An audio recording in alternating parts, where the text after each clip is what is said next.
Hello, it's Amy Rofail with the Jerusalem Connection Report, Friday, March 4th, Red Alert. BDS, truth must outweigh deception. Last week, I discussed how BDS was nothing more than another chapter in the long book of anti-Semitism that has plagued history. Again, the Jewish people, being the scapegoat for the ills of the world. There is good news this week, though. In February 2016, British Prime Minister David Cameron's government actually passed a policy notice warning severe penalties for companies that boycott Israeli goods. Moreover, in Canada, bipartisan support in a February vote included a resolution rejecting the goals of boycott, divestment, and sanctions movement, the BDS movement. The new Prime Minister in Canada, Justin Trudeau's Liberal Party, endorsed a motion introduced by the Conservatives with Foreign Minister Stéphane Dion. And its goal is to fight anti-Semitism in all its forms. It seems Trudeau means to keep his campaign promise to remain in solidarity with Israel. Canada's Foreign Minister Dion is also quoted as saying, "The world will win nothing for boycotting Israel, but deprive itself of the talents of its inventiveness." I agree with this quote. I reported last month that Indiana passed a bill wherein all of the public funds, including teachers' pensions, were to not do business with any company that's engaged in BDS activities. Back in June 2015, South Carolina passed a similar legislation prohibiting public entities in the state from signing contracts with companies engaged in BDS activities. A little over a month later, in July, Illinois had a different law with similar measures requiring state pensions to terminate any investment with companies involved in the BDS movement. As of 2016, at the federal level in the United States, a bipartisan bill from both houses of Congress is slated to support these state-level measures.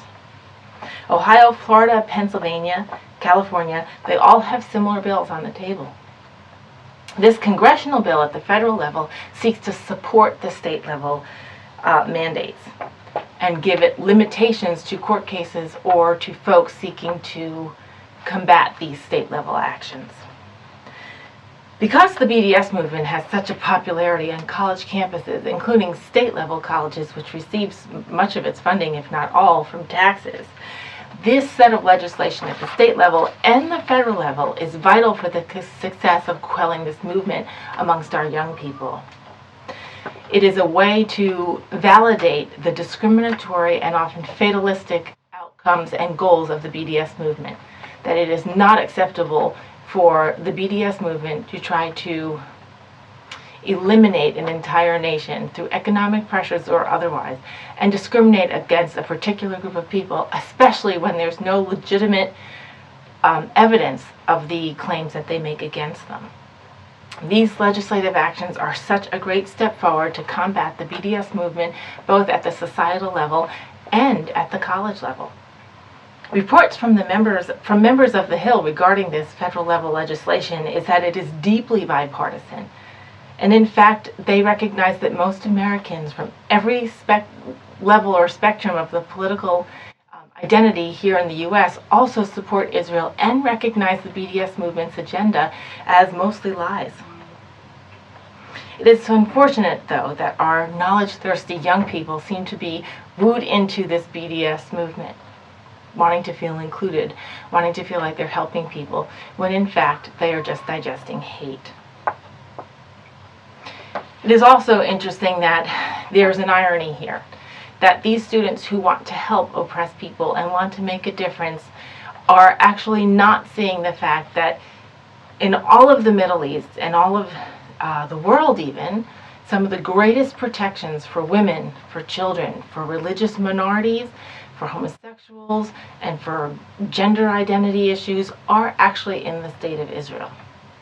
And yet they are repeatedly demonized and repeatedly sanctioned and boycotted as if they are the cause of the ills of the world.